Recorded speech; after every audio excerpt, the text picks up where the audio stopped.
Mana tepuk tangannya?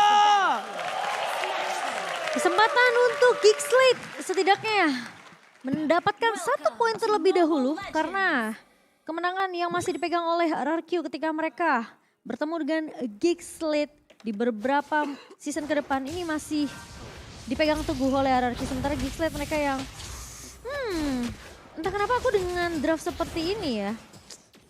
Harusnya Brody di sini akan lebih nyaman untuk dari segi teamfight dibandingkan dengan Kari karena dia punya efek stun, dia punya bahkan punya flicker juga yang dibawa oleh Kadera untuk lebih sustain dari segi teamfight kalau di poke sama RRQ. Oke, bahkan di garis depan sana Rainbow mencoba untuk memberikan poking damage, tidak terlalu sakit, tidak terlalu memberikan impact di arah bottom lane, dan bahkan Finn yang harus mundur ke arah base-nya, harus sadar, harus tahu diri kalau dia masih belum memiliki power apapun untuk kali ini. Little Wonder didapatkan oleh pasukan dari Geek Slate, membuat Geek Slate masih berada dalam keunggulan tidak terlalu jauh. Cuma bedanya mungkin map-nya ini lebih terbuka untuk seorang atau lebih terang untuk pasukan Geek Slate. Harusnya sih, apalagi dengan posisi dari Kadera. Tapi buat teman-teman jangan lupa untuk dukung tim favorit kamu sambil order Grab. Ada diskon sampai 90%. Dan langsung aja di scan QR code di bawah sebelah sini. Dan lagi-lagi Lemon nih harus agak main sabar. Karena di menit awal kita tahu sebenarnya nggak terlalu berbeda jauh. Apalagi bermain dengan hero-hero yang punya atau membutuhkan setidaknya regen HP. Oke, di arah bottom lane gantian Skylar yang agak terperosok kali nampaknya. First Blood didapatkan oleh Albert. Pasukan Geek Slate kali ini yang mereka harus lebih sabar lagi. Tidak boleh terlalu terburu-buru. Berada di garis depan, berhasil dikocek Phantom Execution-nya. Albert 2 versus 1 kali ini membuat pasukan Geek Slate harusnya udah standby on position untuk bisa melakukan perebutan objektif dari Turtle. Itu aku tahu banget tuh nasib Romer nge-clear minion ya. Lama banget. Dan bahkan kali ini RRQ mereka sampai dipukul mundur. Tapi masalahnya adalah Albert benar-benar dihantam. Albert ditumbangkan, no power of retribution. Tapi lihat di sisi sebaliknya, 1 point kill diamankan oleh Lemon dan bahkan double kill. Plus turtle yang mereka dapatkan, Lemon versus everybody. Di arah top lane kembali menyelamatkan 1 point kill untuk tim RRQ karena Rainbow terperangkap, Luka terperangkap dan Luka masih mau lebih. Luka 1 point kill atas pasukan RRQ. Tapi Lemon memilih lebih mahal terhadap Aboy ketimbang 1 point kill Luka. Aboy ketimbang Luka, pilihan yang sangat tepat. Tapi jadi pertukaran 3 untuk 3 sejauh ini di mana RRQ mereka masih unggul sedikit. Meskipun Albertnya tumbang, tapi objektif by Samsung tadi sudah diamankan oleh RRQ. Dan Talent Prediction, semua satu suara menuju ke arah tim RRQ. Bahkan Profesor KB memilih ke arah tim RRQ juga untuk di game yang kedua kali ini. Tapi itu yang ngebedain Tamus dan juga mungkin Lapu-Lapu ya. Yang kita tahu Tamus kan biasa bawa Vengeance juga. Jadi sebenarnya damage yang dikeluarkan dari Gigset ini masih bisa ditahan dengan 1 buah spell Vengeance dari Lemon. Makanya dia bisa dapetin 2 pemain tadi. Dan bahkan yang ketiga meskipun akhirnya dia harus tumbang. Oke, walaupun dia harus tumbang, tapi nampaknya belum menjadi jawaban untuk pasukan dari Geek Slate untuk bisa mendobrak RRQ. Yang harusnya didapatkan oleh Geek Slate early tadi. Mereka langsung fall down Momo-chan, dan ini mungkin lu aja ngomong dah.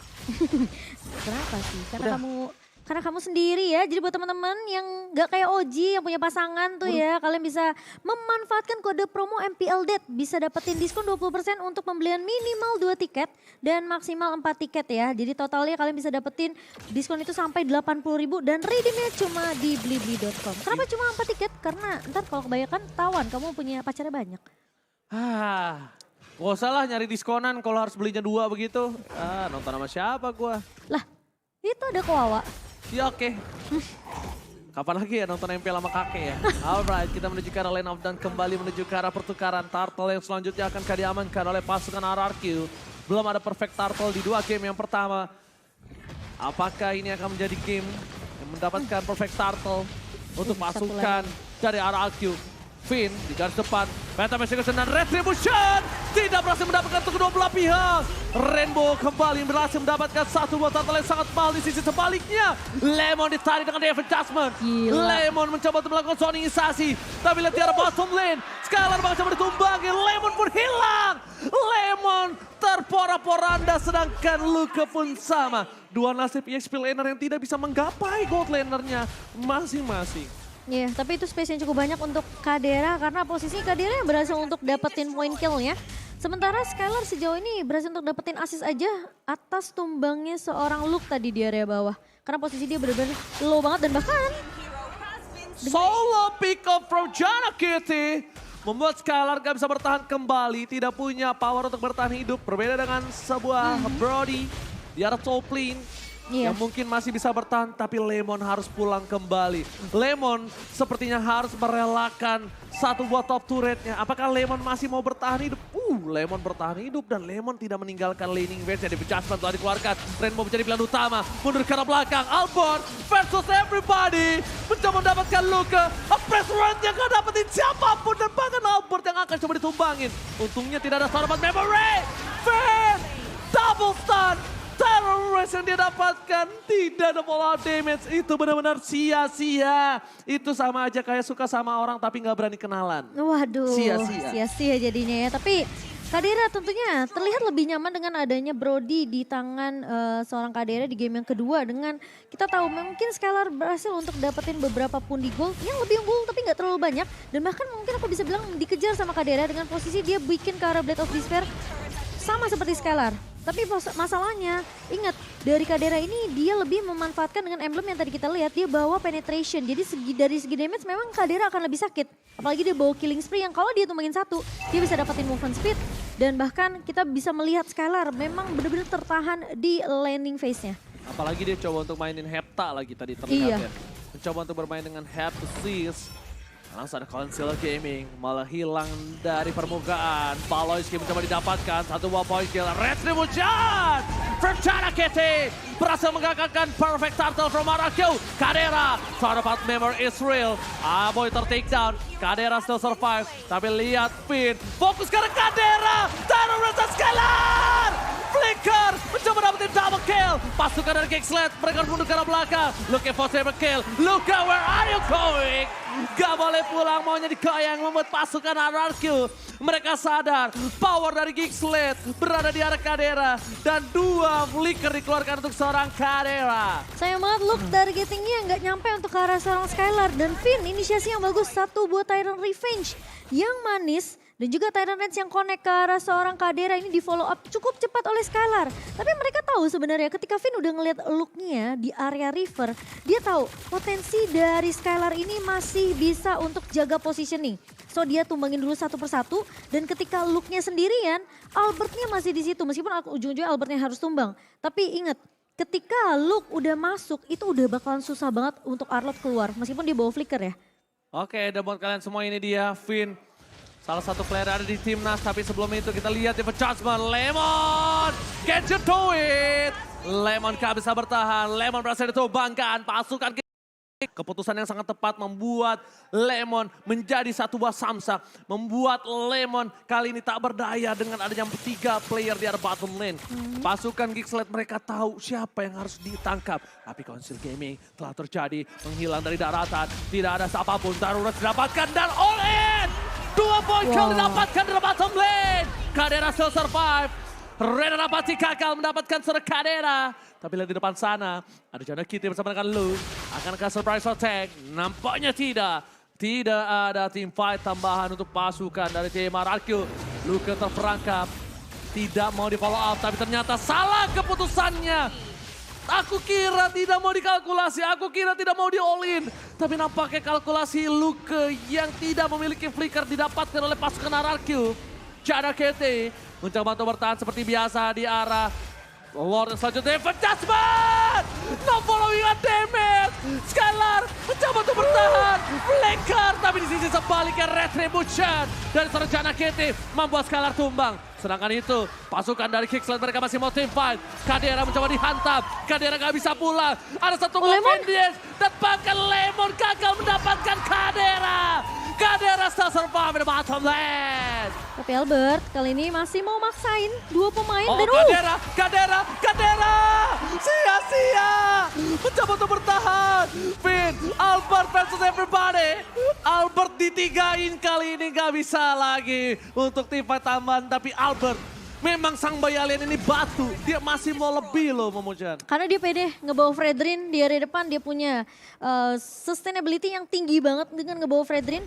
Memiliki setidaknya damage yang kita tahu dengan ini darah abu-abunya semakin panjang tentunya akan semakin sakit damage dari seorang Fredrin. Tapi dia juga sustain di segi team fight-nya karena dia punya defense yang begitu kuat. Dan masalahnya sekarang dari Skylar dia harus respect dengan adanya potensi dari Baloy yang bisa nyulik ke arah Skylar atau bahkan Rainbow. Oh, Konsil Gaming yang gagal. Luka berada di garis depan. Rainbow terperangkap. Satu buah point kill yang sangat mahal. Tapi Luka menggunakan flicker untuk bertahan hidup. Di sisi sebaliknya, Lot telah bergerak seperempat arah terakhir. Kadera catcher 2 bersama dengan Chana Kete. Chana Kete berhasil mendapatkan satu buah poin. Objective Gaming. Luka nggak bisa bertahan. No flicker van Luka. Dua gameplay yang sangat mahal. Gigslate harus mundur ke arah belakang. Membiarkan Lordnya akan bergerak mendorong di 3 lane yang berbeda. Tapi pasukan dari RRQ diam seperti itu. Dia akan memanfaatkan laning phase yang mereka miliki Momocan. Iya, sebenarnya Gigslate ini mereka punya satu momentum yang menurut aku bisa jadi dari Gigslate. Mereka selalu paksain team fight jangka panjang ya sama RRQ. Apalagi kalau misalnya damage dealer utama seperti Skylar dan juga Rainbow ini tumbang duluan. Mereka senang banget paksain team fight. Meskipun mereka tahu lawannya adalah yang tebal-tebal seperti Albert dan juga Lemon. Tapi selama mereka masih punya damage tambahan entah itu dari Janna atau entah itu dari Aboy. Mereka akan selalu paksain team fight sama RRQ. Dan bahkan dengan perbedaan network yang menurut aku gak terlalu jauh sebenarnya untuk Gigslate. Namun dari segi objektif Gigslate ini benar-benar bisa manfaatin timingnya. Mereka tahu mereka nggak bakalan bisa untuk menang skirmish bareng sama RRQ. Tapi setidaknya mereka bisa dapetin objektif Lord yang bisa dibilang ini bakal memperpanjang nafas dari Gigslate. Kalau kita ngeliat dari item in game, by dunia game, sebenarnya memang dari Skylar masih memiliki sedikit item atau mungkin bisa dibilang uang yang lebih unggul dibandingkan Kadera. Tapi ingat, positioning dari Kadera, sisi yang dimiliki sama Kadera ini bisa menangin skirmish dan team fight untuk Gigslate. Karena dia punya counter strike dan bahkan aku bisa bilang dengan efek stun yang menahan Lemon berkali-kali, ini ngebuat RRQ mereka selalu timpang team fightnya. Tapi lihat di depan sana, Albert berangkat tanpa memory from Kadera. Kadera, ini dia raksasa dari Gigslate. Tak kenal takut, tak peduli siapapun yang berada di garis depan. Kadera, orang yang harus diperhitungkan oleh seluruh tim yang berada di arah MPL Indonesia. Lemon di garis depan, bahkan ada Phantom Execution karena backline gak bisa berhasil dapat dicoba. Chana Kitty memilih untuk melakukan mundur sejenak. Tidak bisa masuk lebih dalam lagi karena akan membuat dirinya terperangkap di dalam base. Iya, apalagi kalau posisi Lemonnya maju ya dengan satu lalu dia buka Molten Side ke arah Kadera. Ini masalahnya kalau dia ditahan lagi sama Kadera untuk yang mungkin ketiga kalinya Lemon bisa aja tumbang dengan perbedaan level yang cukup jauh. Dan Lord Advantage yang tadi didapatkan oleh Gigslate tentunya mereka setidaknya bisa untuk dapetin net worth balik dan sekarang bakal lebih balance lagi dari kedua tim. Dan kalau kita ngeliat dengan turret damage yang dimiliki oleh Gigslate yang menyamakan Gigslate tentunya mereka mampu untuk menahan pemain-pemain dari RRQ bahkan dengan ada invasi yang bisa dilakukan oleh Gigslate di area jungle. Terdeteksi pasukan Gigslate, makro gameplay yang didapatkan tapi taruh red switch flicker! Baloy ditumbangkan begitu saja. Albert mencoba untuk mendapatkan Luka. Taruh 4 memorinya gagal. Luka ter-take down. Luka mencoba untuk mundur kali ini tapi nampaknya gak bisa. Albert seperempat darah terakhir. No press war! Berhasil dari nge-phantom execution. Miscalculate from Albert membuat pasukan Gigslate berhasil mendapatkan Lemon. Lemon ditumbangin. Aboy gak boleh ditumbangin. Dan Rapati gagal. Dengan tidak sampainya peluru menuju ke serang Aboy. Lihat Aboy masih dilindungi oleh Dewi Fortuna kali ini membuat dirinya bertahan hidup di area bottom lane. Itu yang aku bilang Gigslate mereka selalu senang banget untuk maksain team fight dengan RRQ jangka panjang. Makronya sih. Ini yang ngebuat Gigslate mereka pede tentunya dengan team fight yang berkepanjangan karena RRQ. Mereka ini selalu mainnya itu grouping. Mau nggak mau mereka harus follow up apa yang Finn buka. Tyrant Riven, Tyrant Rage. Dan Lemon memang akan berfokus ke area belakang. Lemon memang menjadi tumbal nampaknya. Dia menggunakan Tamus, dia udah tahu dia akan menjadi tumbal dari pasukan RRQ. Setidaknya Albertnya nggak tumbal. Oke. Kekeran maut menuju ke arah Chana Kitty. Nampaknya belum berhasil tapi lihat Lemon berhasil membuying time sedikit. Belum didapatkan Chana Kitty. Pasukan RRQ sang raja gagal untuk mendapatkan objektif game yang mereka miliki. Gigslate The King Slayer mengamuk kali ini. Finn mencoba untuk bertahan. Finn bakal coba di all out. Dan di sini tidak ada lagi kesempatan untuk Finn kembali hidup. Luke membuying time. King Slayer mencoba untuk menutup Albert untuk pulang. Tidak ada lagi jalan untuk seorang Albert. Damage yang terlalu besar dikeluarkan. Skylar pun harus mundur. Tersisa 3 player saja Gila. untuk mempertahankan base mereka. Dipecat oleh Blacker, shutdown. Membuat pasukan Kingsland masuk ke arah belakang. Pasukan Raja diobrak-abrik dari base mereka. Dibuat tak bisa bertahan. Rainbow mencoba untuk bertahan tapi tidak ada lagi kesempatan untuk para pasukan Kingsland menembus bersama dengan Lord. Lord yang akan coba segera diselesaikan. Apres yang gagal. Lemon versus everybody. Lemon gak bisa bertahan. One last hit. Ini bencana. Pasukan Raja akan digagalkan dengan kemenangan yang maksimal. King Slayer, The King Slayer berhasil mengamankan game yang kedua. Wow.